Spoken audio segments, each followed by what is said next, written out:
지금 저희가 구약 성경을 읽어가는데 이번 주에는 이사야서 11장부터 20장까지 읽을 차례에 이르렀습니다. 이사야서는 어떻게 덩어리로 좀씩 모아지는데요. 이사야서 7장부터 12장까지는 임마누엘을 약속하신 이야기로 묶여집니다. 믿지 아니하는 아하스에게 하나님께서 내가 친히 징조를 보여주시겠다 하면서 임마누엘의 약속을 하시고, 그것을 7장에서 그랬죠. 9장에서는 한 아이가 우리에게 태어났다 하면서 그 아이가 태어났는데 이 아이는 태어나자마자 영원하신 아버지고 용사이신 하나님이시고, 아이인데 하나님이고 아이인데 하나님이시다 그랬습니다. 그러니까 9장에서 이야기하는 그 인물을 이름하자면 태어나서 하나님이 되셨으니까요, 하나님이 우리와 함께 계시다, 하나님이시라는 걸 알 수 있습니다.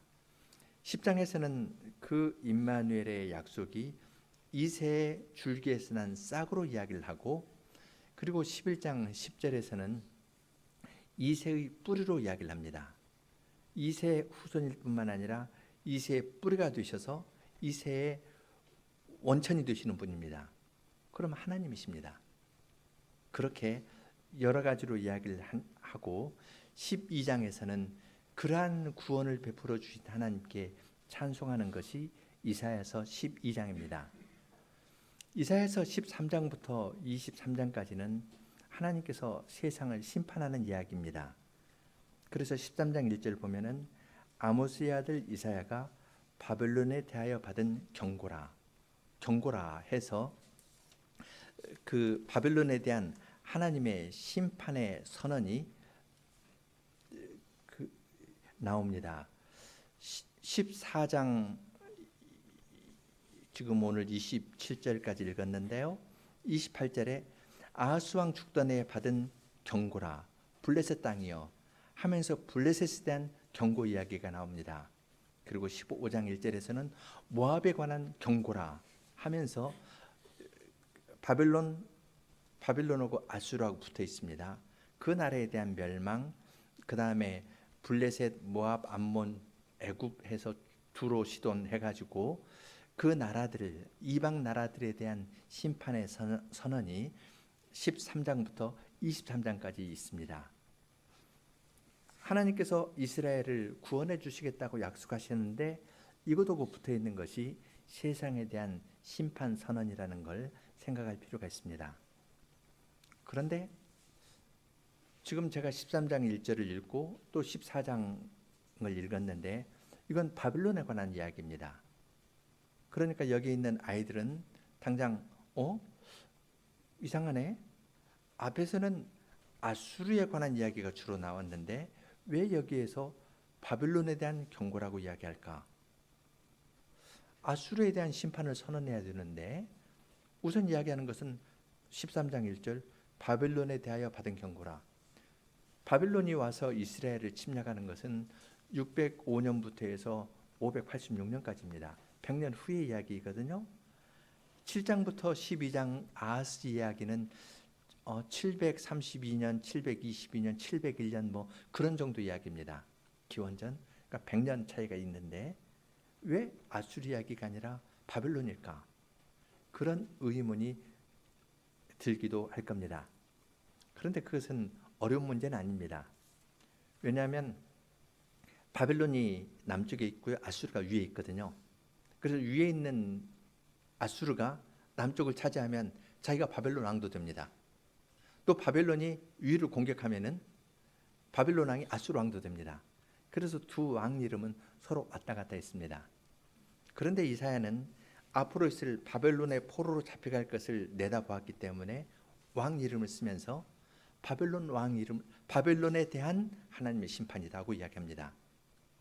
아직 이스라엘이 바벨론 포로로 잡혀가지 않지만 바벨론 포로로 잡혀갈 것이고, 그런데 거기에서 하나님께서 돌아오게 해주시겠다. 일이 일어나기 전에 그러한 심판과 심판 후에 구원해 주실 것까지 함께 이야기하는 것을 볼 수 있습니다. 그러니까 이것은 생각을 좀 이렇게 넓혀야 이 내용을 잘 알 수 있습니다. 물론 오늘 14장 읽은 데에서는 하나님께서 아수르 사람을 나의 땅에서 파하며 하면서 아수르에 대한 멸망 심판 이야기가 24절 25절에 나옵니다. 그것은 조금 있다가 14장 뒷부분을 보면서 말씀드리겠습니다. 또 하나 의문이 생깁니다. 14장 1절 2절을 읽었을 때 이스라엘의 구원에 관한 이야기가 나옵니다. 여호와께서 야곱을 긍휼히 여기시며 이스라엘을 다시 택하여 자기 고토는 고향 땅이죠. 바벨론에 갔다가 거기에서 고향 땅이면 이스라엘로 돌아오게 해 주실 것이라고 이야기합니다. 그들이 돌아오면은 나그네 된 자, 이스라엘 가운데서 나그네로 살던 사람들이 야곱 족속에 가입하고 연합할 겁니다. 어떻게 가입하고 연합할까요? 할 일을 받음으로써 그들 안에 있던 나그네들이 이스라엘 백성이 되는 겁니다. 이스라엘 백성 안에 어떤 굉장한 능력을 보고 거기에 가입한다고 이야기를 합니다. 뿐만 아니라 민족들이 그들을 데리고 그 본토로 돌아오리니 이스라엘 족속이 여호와의 땅에서 그들을 얻어 노비로 삼겠다고 이야기를 합니다. 다른 민족이 이스라엘 백성들을 이렇게 잘 안내해 가지고 고향 땅으로 가도록 안내해 준다는 겁니다. 고향 땅으로 돌아온 다음에 이스라엘 백성은 자기를 데려온 다른 이방 나라들, 아수르라든지 바벨론이라든지 그 사람들을 뭘로 삼냐면 자기의 노비로 삼습니다. 남종과 여종으로 삼습니다. 그렇게 해서 자기를 사로잡던 자들을 사로잡고 자기를 압제하던 자들을 이스라엘이 주관한다고 이야기합니다. 전에는 다른 나라에 포로로 끌려갔는데 그 나라 사람들이 이스라엘 백성들을 모시고 돌아오게 하고요. 돌아온 다음에는 이방 사람들이 이스라엘의 종이 될 것이다. 그렇게 말씀합니다. 그리고 그 다음에 3절부터 보면은 바벨론에 대한 멸망 이야기가 나옵니다. 13장을 오늘 안 읽었지만 13장에서도 바벨론에 대한 멸망 이야기입니다. 바벨론 멸망. 그리고 14장 1, 2절에서는 이스라엘이 구원받을 것에 관해서 이야기를 하고 보통 구원이 아니라 다른 나라 사람을 종으로 삼는 그러한 방식으로 너희가 구원될 것이다. 이렇게 말씀해 주십니다. 그것은 이스라엘 백성에게 굉장한 격려가 될 겁니다. 하나님께서 우리가 아무런 가치가 없지만 아브라함에게 약속하시고 다윗에게 약속하신 대로 너로 인하여 땅의 모든 족속이 복을 얻을 것이다. 이렇게 말씀해 주신 대로 우리를 심판하셨을 뿐만 아니라 거기에서 돌아오게 하고 다른 민족도 우리 민족에 가입해서 복을 받는데 함께 참여하게 해주실 것이다라는 걸 알려주기 때문에 그들에게는 굉장한 격려가 되었을 겁니다. 그럼 또 다른 의문이 생깁니다. 이스라엘이 그렇게 할 만큼 회개를 충분히 했는가 하는 겁니다. 이스라엘이 회개하니까 하나님께서 이스라엘이 회개하는 것을 보고 그들을 바벨론 포로에서 데려오셨을까요? 물론 그 점이 있습니다. 다니엘서 9장을 보면은 다니엘이 예레미야의 책을 읽다가 70년 만에 돌아오게 될 것이다 하니까 그 말씀을 의지해 가지고 다니엘서 9장 쭉 기도를 하지 않습니까? 우리의 열조의 죄라고 이야기를 안 하고 우리 죄, 우리가 주님 앞에서 죄를 범하고 범죄하고 패역하게 되었다 하면서 조상의 죄를 나의 죄라고 고백하면서 하나님께 아뢰었습니다. 주님께서 그 기도를 들으시고 이스라엘 백성을 포로에서 돌아오게 하셨겠지만 그러나 민족적으로 회개했다는 기록은 거기에는 나오지 않습니다. 그것이 회개했으니까 돌이켰다? 그렇게 보기는 어렵습니다. 오히려 반대로 하나님께서 구원을 베풀어 주시니까 에스라의 지도 아래에서 아와와 강에서 금식하고 기도하거나 회개하거나 그런 일이 있었습니다.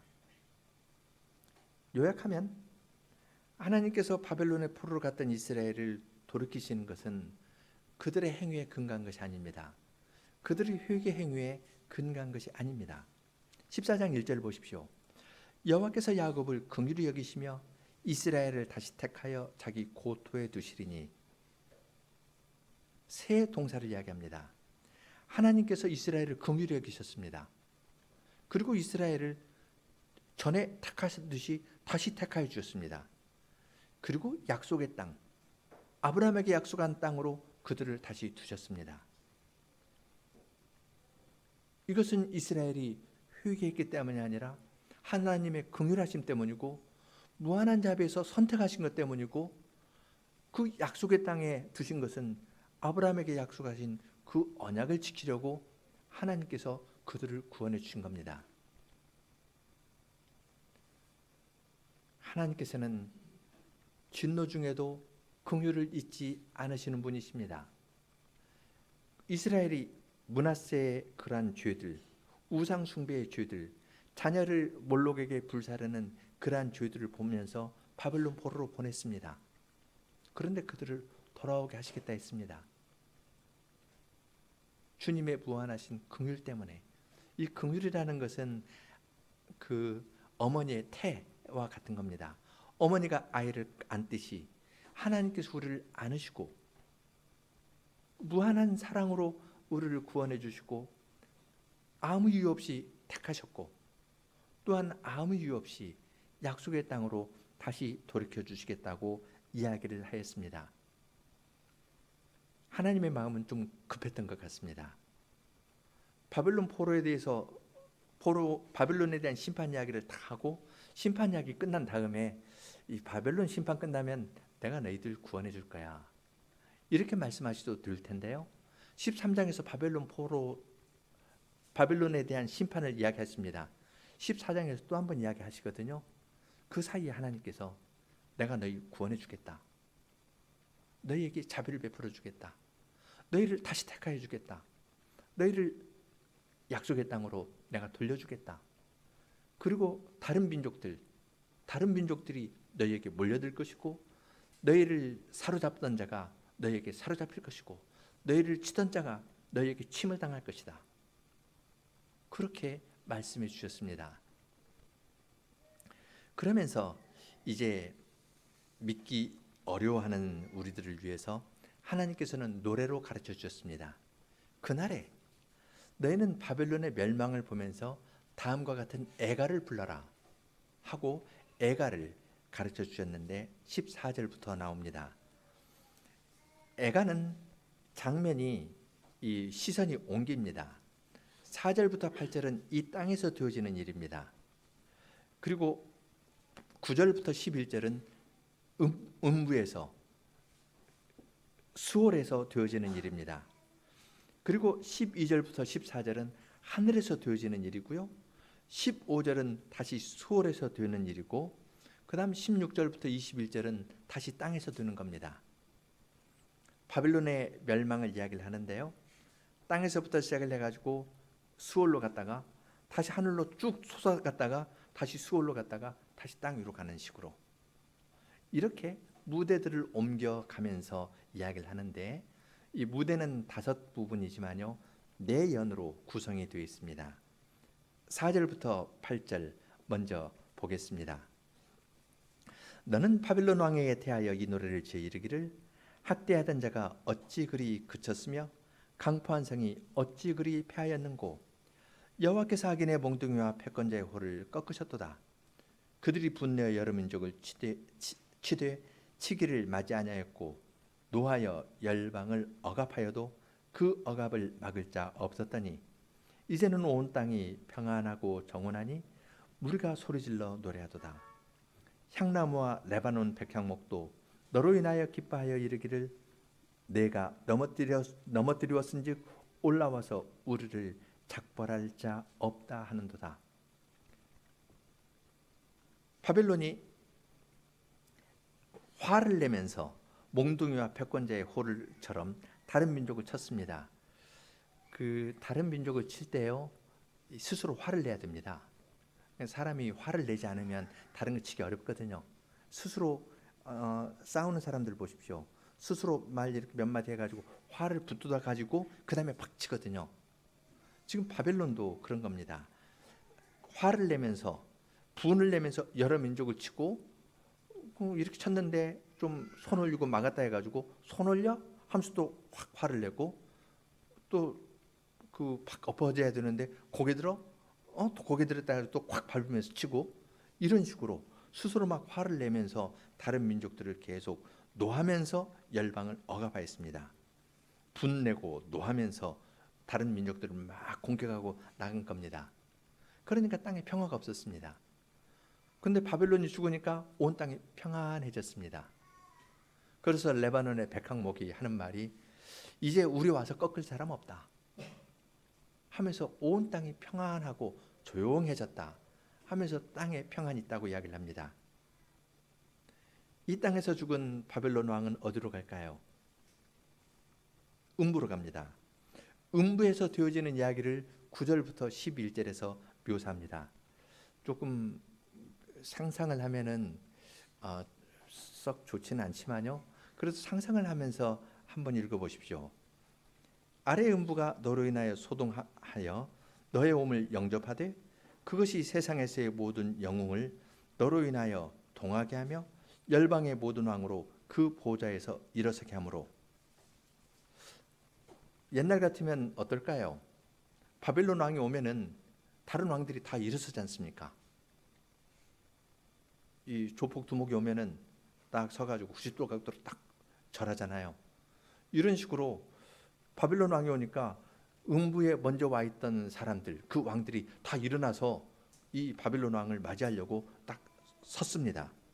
세상의 모든 영웅들, 이 사람들은 다 바벨론에 의해서 죽임을 당한 사람인데 바벨론 왕이 오네 하면서 다 일어나가지고 딱 맞이하려고 영접을 했습니다. 근데 영접할 때 좋게 말할까요? 조롱하는 말을 합니다.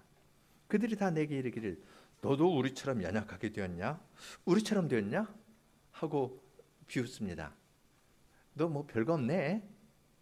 우리처럼 됐네? 그렇습니다. 내 영화가 음부에 떨어졌으며 너의 비파 소리까지로다. 바벨론 왕의 장례식에 비파가 동원됐겠죠. 비파 소리와 함께 아주 장엄한 장례식을 딱 거행하면서 무덤에까지 온 겁니다. 그러니까 음부가 다 일어나가지고 이 사람 맞을 냈거든요. 그런데 무덤에 묻히니까 비파 소리도 끝나고 그 무덤이 그 시신이 내려오니까 그 밑에는 구더기가 있고요. 구더기 있는데 시체가 올라가니까 지렁이가 꿈틀꿈틀 올라왔습니다. 그럼 어떻게 될까요? 벌레 밥이 되었습니다. 바벨론 왕이 자기를 높다 했는데 소동을 일으키면서 무덤에 입성했는데 들어가서 보니까 그는 구더기 위에 있고 위에는 지렁이가 꿈틀꿈틀 올라가서 그는 이제 해체되는 그러한 상황에 놓이게 되었다고 이야기합니다. 그런 노래를 부르라는 겁니다. 바벨론에 대해서. 그러면서 중간에 15절에 다시 음부 이야기가 나오는데요. 12절로 14절에서는 하늘의 이야기를 합니다. 너 아침의 아들 계명성이여 어찌 그리 하늘에서 떨어졌으며 너 열국을 엎은 자여 어찌 그리 땅에 찍혔는고. 계명성이라는 것은 아침의 아들이라고 불리는 별인데요. 아침에 새벽에 제일 먼저 뜨는 것이 비너스, 금성이죠. 금성이 먼저 뜨니까 그 금성으로 이야기합니다. 스스로 자기는 가장 먼저 뜨는 금성으로 계명성이라고 이야기를 했는데 그것이 하늘에서 떨어졌다고 합니다. 열국을 엎으면서 자기를 가장 높이 올렸는데 땅으로 떨어졌다고 이야기합니다. 내가 내 마음에 이르기를 나는 하늘에 올라가 하나님의 무별 위에 나의 보좌를 높이리라. 내가 북극 지표의 산 위에 좌정하리라. 가장 높은 구름에 올라 지극히 높은 자와 비기리라. 바벨론 왕은 스스로 마음으로 생각했습니다. 나는 하늘에 오르고 하나님의 무별들 가장 높은 곳 위에 둘 것이다. 북극 지표의 산이라는 것은 그 시편에서 그 북방에 있는 시온산이라고 말한 산이고, 가나안 지역에서 신들이 모이는 산이라고 생각합니다. 자폰산이라는 건데요. 그 자폰산의 맨 꼭대기에 가겠다. 그 산에 신들이 있는데 이 땅에 있는 신들 가운데 그 산의 가장 꼭대기에 가고, 하늘에서는 하나님의 별들 가장 높은 데 위에 두겠다. 열국을 다 꺾으면서 높이까지 두었습니다. 땅에서도 하늘에서도 자기를 가장 높은 곳에 두겠다고 이야기를 했습니다. 북방에 있는 산의 가장 높은 곳에 내가 자리를 펴고 앉겠다. 나는 세상에서 최고다. 그렇게 이야기를 했습니다. 그런데 높이 올라가면요, 가장 밑바닥까지 떨어집니다. 15절에서 떨어지는 이야기를 합니다. 그러나 이제 내가 음부 곧 구덩이의 맨 밑에 빠치우리라. 아마 음부에도 서열이 있는 듯합니다. 이 땅에서 제일 높이 가려 했는데요, 음부에서 맨 꼴찌가 되었습니다. 가장 밑바닥에 내려가게 되었습니다. 올라가려 했는데, 교만했는데 가장 바닥에까지 떨어지게 되었다고 지적합니다. 바닥에 떨어져 있으면 조금 더 지나면 이제 후임들이 와가지고 조금 다시 좀 올라갈까요? 그러지 않습니다. 16절부터 보면은 음부에서 쫓겨납니다. 무덤이라도 있어가지고 평안하게 있으면 좋은데 그의 무덤이 파헤쳐져가지고 그냥 들판에 있는 것처럼 되었습니다. 16절, 너를 보는 자가 주목하여 너를 자세히 살피며 말하기를, 이 사람이 땅을 진동시키며 열국을 진동시키며 세계를 황무케 하여 성읍을 파괴하며 사로잡힌 자를 그 집으로 놓아 보내지 않던 자가 아니뇨. 포로로 잡아오면은 죽여버렸지, 다른 지역가 살게 했지, 고향으로 돌려보내지 않던 잔인한 자였습니다. 열방의 왕들이 모두 각각 자기 집에서 영광 중에 작은만은 오직 너는 자기 무덤에서 내어 쫓겼으니 가증한 나무까지 갖고 칼에 찔려 돌 구덩이에 빠진 죽음에 둘러싸였으니 밟힌 시체와 같도다. 다른 왕들은요, 자기 집에서 잡니다. 어떤 무덤에 붙였으면 그냥 그 무덤에 있습니다. 그런데 이 바벨론 왕은 자기 무덤에서도 쫓겨났습니다. 음부 가장 밑바닥에 자리 잡고 있는 것이 아니라 거기에서 쫓겨났습니다. 그의 시신은 발표에 돌 구덩이에 빠진 죽음에 쌓여서 사람들이 밟아버리는 그러한 시체처럼 됩니다. 그는 자기 백성을 위해서 이러한 일을 한다고 백성들을 동원해가지고 전쟁에 나갔습니다. 그렇지만 그는 자기 백성을 위한 것이 아니었습니다. 20절, 내가 자기 땅을 망케 하였고 자기 백성을 죽였으므로 그들과 일반으로 안장함을 얻지 못하나니 악을 행하는 자의 후손은 영영이 이름이 나지 못하리로다 할지니라. 너희는 그들의 열조의 죄악을 인하여 그 자손 도륙하기를 예비하여 그들로 일어나 땅을 취하여 세상의 성읍을 충만케 하지 못하게 하라. 바벨론이 사람들을 동원해 가지고 온 지역에 그 바빌론부터 시작해 가지고 애굽에까지 내려가서 거기에까지 이르러서 대제국을 건설하였지만은 그는 그래서 자기 백성들을 위한다고 자기 나라를 위한다 했지만은 그건 자기 백성을 죽이는 것과 똑같은 일이었습니다. 그 백성들이 전쟁터에서 죽은 것처럼 바벨론 왕 너도 백성과 똑같이 죽을 것이다. 너의 이름도 없어지고 너의 백성의 이름도 없어질 것이다. 그렇게 이야기를 했습니다. 왜 그런 일이 일어났고 어떻게 그런 일이 가능하겠습니까? 하나님께서는 이스라엘 백성들에게 바벨론 포로로 끌려가는 이스라엘 백성에게 바벨론 왕의 죽음을 이야기를 하면서 누가 죽었을 때 부르는 애가를 먼저 가르쳐 주셨습니다. 세상의 영광을 추구하고 세상을 의지하면서 살았던 이스라엘 백성에게 바벨론 왕의 정체를 보여줍니다. 왜 그가 하나님의 징계를 받았습니까? 그건 모든 하나님의 별들 위에 모든 신들 위에 북극의 북쪽에 있는 산의 가장 높은 곳에 내 자리를 두겠다 하면서 교만했습니다. 하나님과 겨루면서 나를 하나님처럼 높인 겁니다. 내가 말했은즉 난 이루겠다. 그 태도입니다. 그것을 하나님께서 하시고 꺾으셨습니다. 하나님께서는 교만한 바벨론을 심판하신 겁니다. 그것은 사람이 생각해서 될 일이 아니고 전능하신 하나님의 능력으로 되는 일입니다. 그래서 22절, 23절에서는 애가로 바벨론의 멸망의 원인에 대해서 그리고 그의 비참한 최후의 종말에 대해서 이야기한 다음에 그 일을 이루는 하나님에 대해서 이야기합니다. 22절 만군의 여호와께서 말씀하시되 내가 일어나 그들을 쳐서 그 이름과 남은 자와 아들과 후손을 바벨론에서 끊으리라. 나 여호와의 말이니라. 내가 또 그것으로 고슴도치의 구렬과 물 웅덩이가 되게 하고 또 멸망의 비로 소재하리라. 나 만군의 여호와의 말이니라. 2절에서 만군의 여호와의 말이라는 말을 3번 반복합니다.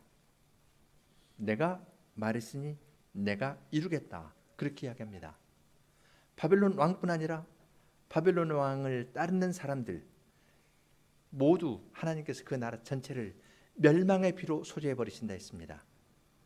비로 소재해서 하나도 남아있지 않게 소재해 버리시겠다고 이야기를 하였습니다. 지금도 이제 고고학 발굴을 해서 그 이슈타르 게이트라는 거가 있거든요. 이슈타르 신전으로 가는 그 문이 그걸 복구해 가지고 베를린 페르가몬 박물관이라는 곳에 있는데 높이가 18m입니다. 지금이야 뭐 18m 하면 별로인 것 같아도 그 당시로 보면은 굉장합니다. 공중 정원도 만들어 놓았습니다. 거대한 토목 공사를 해가지고 사람을 압도할 만한 그러한 건축물을 만들고 세상의 영광을 자기의 영광을 나타냈는데 하나님께서 그것을 고슴도치의 구렬로 만듭니다. 승랑이의 집으로 만들어 버리시겠다고 이야기를 합니다. 13장 마지막에서도 하나님께서 바벨론의 심판을 이야기를 하면서 13장 21절 22절 보면은 오직 들 짐승들이 거기 엎드리고 부르짖는 짐승이 그 가옥에 충만하며 타조가 거기 깃들이며 들량이 거기서 뛸 것이요 그 궁성에는 시랑이 부르짖을 것이요 화려한 전에는 들깨가 울 것이라. 그의 때가 가까우며 그의 날이 오래지 아니하리라. 바벨론 왕이 지은 아주 영광스러운 궁전이 뭐 시랑이나 시라손이나 들깨나 타조나 이런 것들이 지내는 곳이 될 거라 했습니다. 사람은 아무도 없고요. 이러한 식으로 하나님께서 멸망의 빗자루로 아주 철저히 다 쓸어버리시겠다 약속하셨습니다. 24절부터는 아수르에 관한 이야기가 나옵니다. 만군의 여호와께서 맹세하여 가라사대 나의 생각한 것이 반드시 되며 나의 경영한 것이 반드시 이루리라.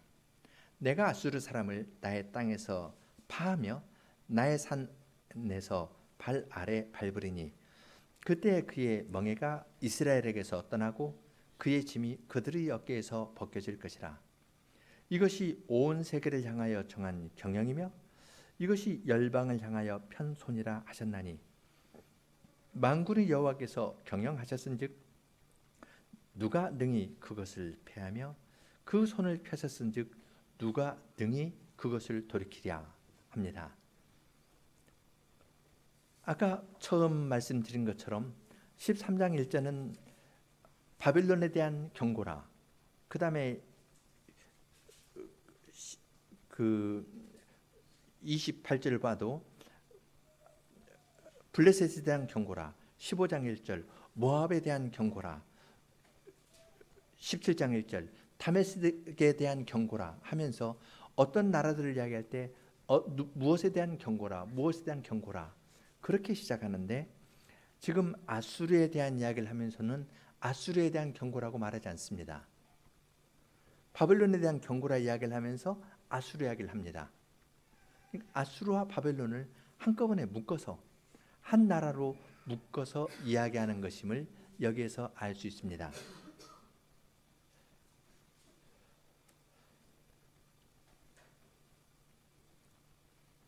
바벨론의 멸망에 대한 애가를 말씀하시고 바벨론이 완전히 멸망할 것이다. 아수르도 완전히 멸망할 것이다. 그리고 그것으로 너희가 구원을 받는다. 그렇게 하면은 산뜻하고 좋을 것 같은데요. 갑자기 여기 새로운 말이 나옵니다. 하나님께서 내가 맹세하면서 나의 경영을 이루겠다.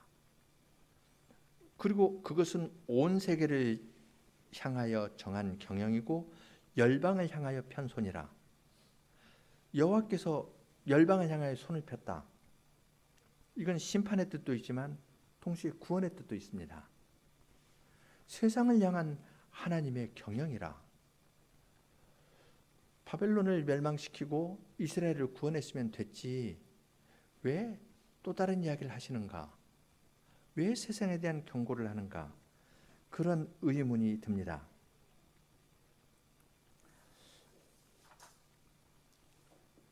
이것에 도움이 되는 것은 이사야서 19장입니다.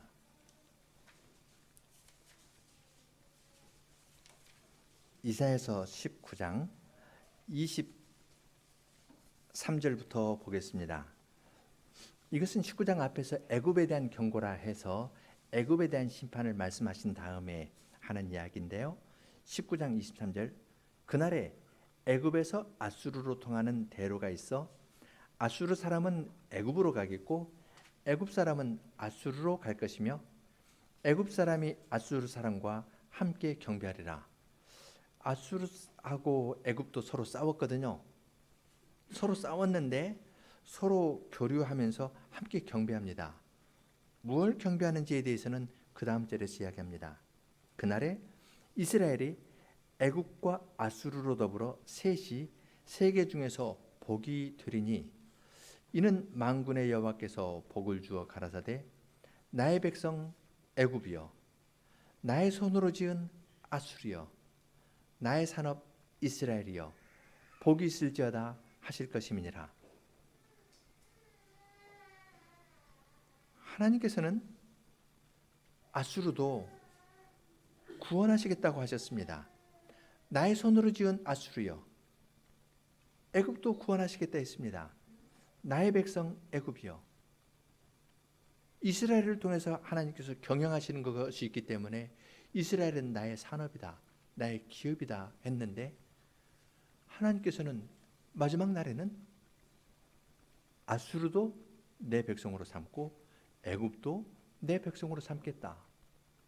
이렇게 말씀하시는 겁니다. 이것이 세상을 향한 하나님의 경영입니다. 아수르가 회개해가지고 하나님의 백성이 되었을까요? 애굽이 회개해서 하나님의 백성이 되었을까요? 아닙니다.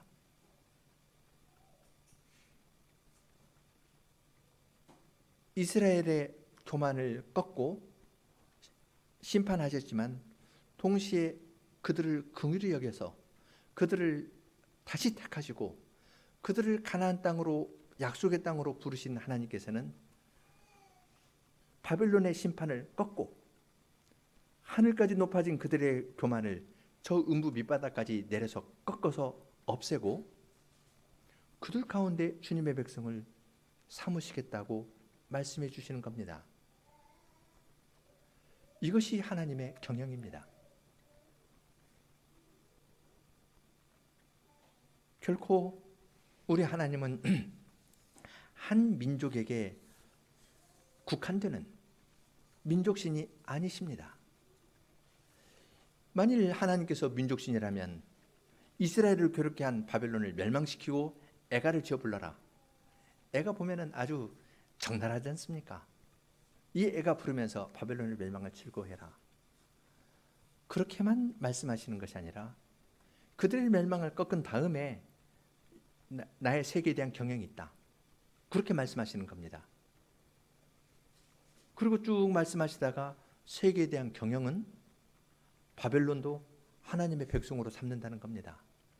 아수르도 애굽도 하나님의 백성으로 삼아서 온 세계 가운데에서 하나님께서 높임을 받는다고 말씀하십니다. 물이 바다를 덮은 같이 여호와를 아는 지식이 온 세상에 충만할 겁니다. 주님께서 이루어 나가시려는 나라는 그러한 나라입니다. 그러한 나라를 이루어 가시려는 하나님께서 용납하지 않으시는 것이 있습니다.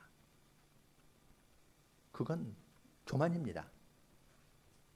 바벨론이 교만했을 때 주님께서는 사정없이 꺾었습니다. 하늘 꼭대기에 간 사람을 음부 저 밑바닥에 넣고요, 또 음부에서도 쫓아냈습니다. 그렇게 철저히 교만한 자를 하나님은 대적하신다 했습니다.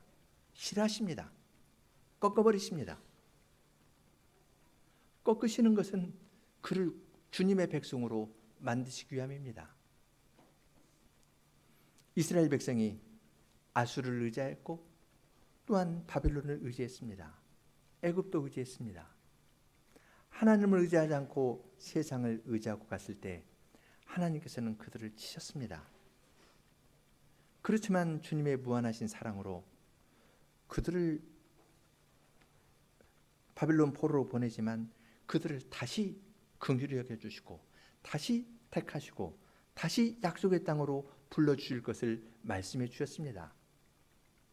그리고 주님께서는 그것만 아니라 너를 괴롭게 하던 나라, 너를 치던 나라를 너의 종으로 삼겠다. 그들이 모두 내 백성이 되도록 하겠다고 말씀해 주셨습니다. 이것이 하나님의 경영입니다. 이러한 경영을 할 때 이스라엘 백성은 어떠한 태도를 취하겠습니까? 하나님의 이러한 큰 경영을 할 때 아수르를 의지하거나 바벨론을 의지하거나 애굽을 의지하는 죄가, 세상을 의지하는 죄가 얼마나 큰지 알고 그것을 돌이키지 않겠습니까? 주님께서는 먼저 사랑을 보여주십니다. 그 사랑 안에서 내가 회개하는 겁니다. 내가 회개하니까 주님께서 무엇을 해주는 것이 아닙니다. 먼저 우리를 낮추신 주님께서 무한하신 자비를 베풀어 주신다고 말씀해 주시니까 이스라엘 백성은 이러한 애가를 부르면서 바벨론에 대해서 고소하다 생각하는 것이 아니라 교만한 자기 자신을 돌아보고 낮췄을 겁니다. 내가 바벨론 사람처럼 높였던 거 아닌가? 다른 사람 높이면서 나를 높였던 거 아닌가? 그걸 돌이키면서 주님 앞에 겸비케 하는 겁니다. 그렇게 겸비케 하면서 온 세상에 대한 하나님의 경영에 참여하도록 인도하십니다. 이것이 주님께서 우리를 위해서 행하시는 방식입니다. 주님께서는 너 잘못 있어 해서 너 자신을 돌아봐 하면서 막 밀어가지고 어려운 데 밀어붙여서 어떠한 문제를 해결하도록 그렇게 하지 않으십니다. 만군의 여호와는 능력 있으신 분이십니다. 온 세상에 대한 주님의 경영을 보여주시면서 우리도 거기에 참여한다고 이야기해 줍니다. 이스라엘도 거기에 참여한다고 이야기해 줍니다. 이 경영을 할 때 세상을 의지하는 것, 나를 높이려는 마음이 다 사그러듭니다. 오직 교만한 자를 낮추시면서 그 가운데서 자기 백성을 불러 모으시는 주님을 사랑하게 됩니다. 우리가 다 자기를 사랑하고 자기를 높이면서 하나님의 원수됐던 자들 아닙니까? 그러한 우리를 주님께서 낮추셨습니다. 그리고 주님의 사랑을 보여주셨습니다. 그것은 왜 그러겠습니까? 다른 사람에 대해서도 지금 복음의 말씀을 거절하고 받지 않으려는 사람에 대해서도 주님께서 온 세계에 대한 경영을 이루어 나가시기 때문에 저 사람에게도 저의 교만도 낮추면서 구원의 은혜를 베푸실 겁니다. 그런 일에 우리를 쓰시려고 이러한 말씀을 가르쳐 주는 겁니다. 이스라엘 백성은 바벨론에 대한 애가를 부르면서 자기의 죄를 회개했겠고, 이러한 애가를 부르면서 다른 민족들, 모든 하나님과 원수된 모든 민족 가운데에서 자기 백성을 불러 모으시는 주님을 찬송했을 것입니다. 함께 87편을 부르겠습니다.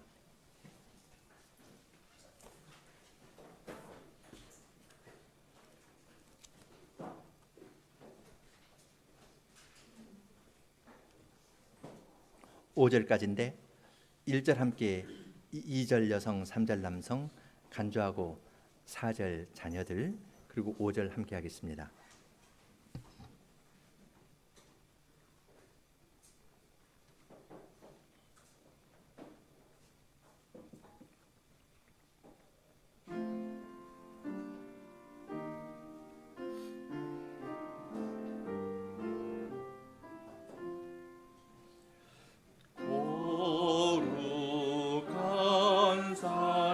세우신 그 기초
거룩하신 주님, 저희는 하나님과 이웃을 미워할 정도로 자기 자신만을 사랑하는 자들이고 주님과 원수가 되었던 자들인데, 주님께서 저희의 교만한 것들을 꺾으시고 주님의 무한하신 사랑을 저희들에게 보여주셔서 주님의 백성으로 삼아 주셨습니다.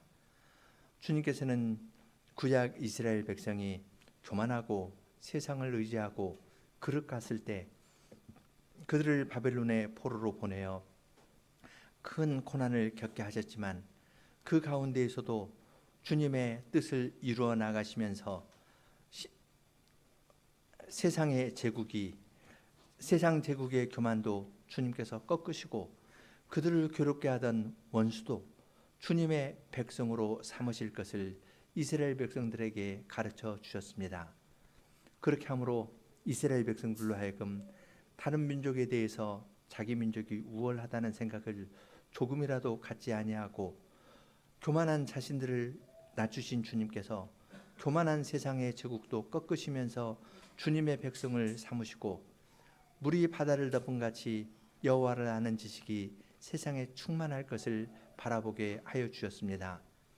주님께서는 오늘날도 동일하게 저희의 교만을 낮추시고 꺾으시지만, 또한 동시에 그러한 데에서 주님의 구원을 맛본 사람들로 하여금 지금 주님의 말씀을 받지 아니하고 교만한 세상에 대해서도 그것을 정죄하거나 쉽게 말하는 것이 아니라 그들에 대해서도 주님께서 구원의 은혜를 베풀어 주시기를 바라는 마음을 갖게 되고, 저희 자신이 그러한 일에 조금이라도 도구로 쓰인다면은 이것이 복된 것이겠다 생각하면서 다른 사람에 대해서도 마음이 넓어지고 나에게 괴로움을 주는 사람에 대해서까지도 마음이 넓어지도록 주님께서 저희를 인도하시는 줄을 깨닫습니다.